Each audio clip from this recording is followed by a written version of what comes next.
One of my greatest heroes is Leonard Peltier. He was the scapegoat for the government. Leonard Peltier, they claim, killed the 2 FBI agents. Leonard Peltier was nowhere near where that happened or when it happened at the time it happened. Even William Kunstler, a great lawyer, asked the then director of the FBI, was Mr. Peltier, do you think he killed the agents? And his reply, we don't know who killed the agents, but an Indian must pay. And Mr. Peltier is that Indian. So in other words, they didn't care who the Indian was, they had to blame it on an Indian. The Indians didn't start that fight on Wounded Knee. If they just left the Indians alone, then they wouldn't have had the outcome that they had. What was the FBI doing there during that time? There was a leader, a chief then, of the Oglala Lakotas, who was no more than the white man's Indian,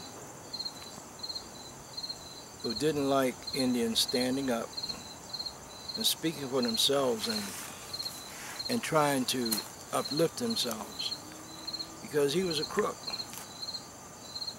As long as he remained in power, he got paid. He had his goons that was on his payroll as well. And I believe that that chief was the one that called the FBI in only because as people today are resisting Donald Trump, dared to resist Nixon and everyone else in this American system that were in control at the time. So they called in the FBI, they called in the National Guard and countless others to smoke these Indians out and break it up and get them out of there. But they had no idea of the determination that my people had to not to be oppressed anymore, to not to be neglected anymore, to not to be taken advantage of anymore, to not allow white men to come on reservations and rape the women and kill them. They just had enough of that. Ain't gonna have it no more. So of course, as they usually do, they conjured up some mess. They blamed it on the Indians. Leonard Peltier at the time was one of the most outspoken. But there were 2 other Indians that were blamed for it too. They decided to hold a separate trial for them and they let them go. But because of Leonard Peltier's passion for the people that he could not let go of, they decided to make an example out of this damn Indian.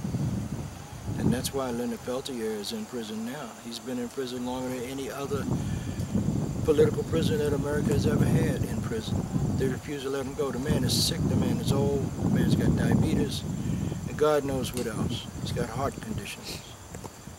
But they refuse to let Leonard go because that would be a mockery unto their beliefs, to allow an Indian to walk free that has the nerve and the backbone to stand up against their evilness. Yeah, I was definitely surprised the last administration didn't let him, didn't pardon him when they did with Mr. Lopez from Puerto Rico. Mm-hmm. So I thought he would get that nod, but it didn't happen. It didn't happen. But like you said, I guess he's going to make an example of him. Even you have Amnesty International, everyone's saying this is wrong, or what they're doing, and yet.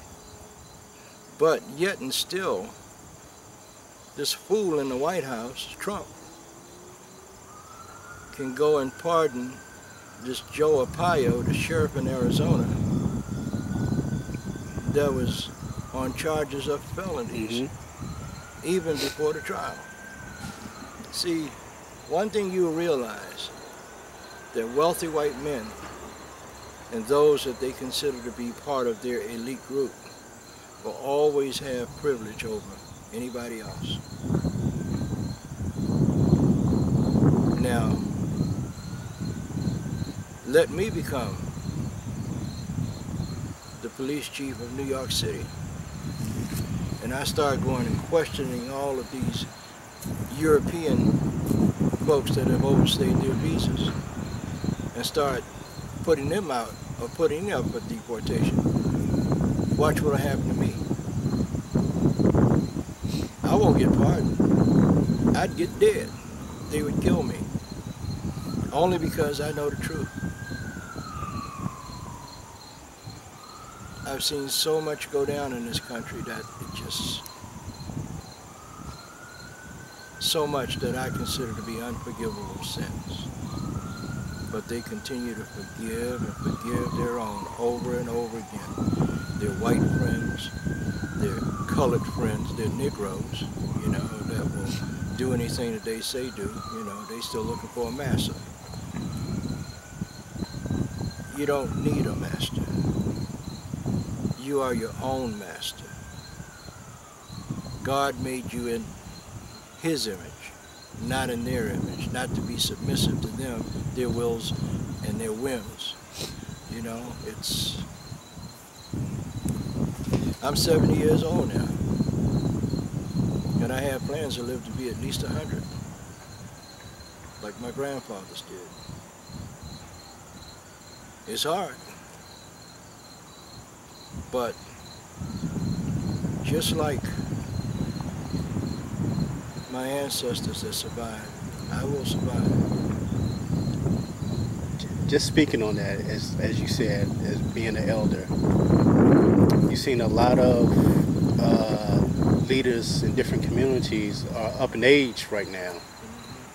Do you see that next generation of leaders stepping up or even coming out right now? Well, we just buried Baba Dick Gregory, my good friend and brother, Baba Dick Gregory. Shortly before that, I buried another one of my native brothers who was an elder, David Arnett. Shortly before that, I buried other friends and relatives. If you stick to what God gave you in your heart, and if you listen to the wisdom of the elders, you know, this is a little funny, right? But Richard Pryor was one of my favorite comedians of all times. When he says, you know, yeah, I'm old. I didn't get to be old being no fool, you know? And young black men, young black women, young Native men, young Native women, young Asian men and women, pay attention to your elders. You know, all white people are not bad, just like all black people and all Indians and everybody else is not good. There's one thing I can say to the credit of Dr. Martin Luther King when he made this profound statement: don't judge me by the color of my skin, but by the content of my character. And a great philosopher, Schopenhauer, said, no lie can live forever. And in America today, the lie is being outed. The truth about what these people have done since they've been here is coming to fruition. There is a revelation coming to you. It's not what Nightwolf say, but it's what God commands. And woe unto you the day when you must answer to Almighty God, the Creator. 1973. The Pine Ridge Indian Reservation is at odds with the elected tribal government and turns to the American Indian movement for help. Leonard Peltier, an AIM leader, sets up camp at the Jumping Bull Ranch to support and protect the traditional people being targeted by violence. June 26, 1975. A shootout begins after 2 FBI agents follow a red pickup truck onto the ranch.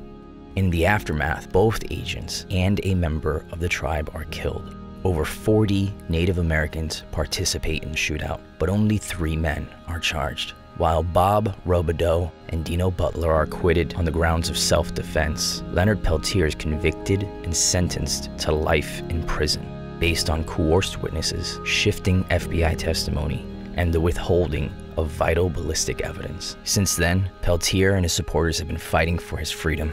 His next parole hearing is set for July 2024.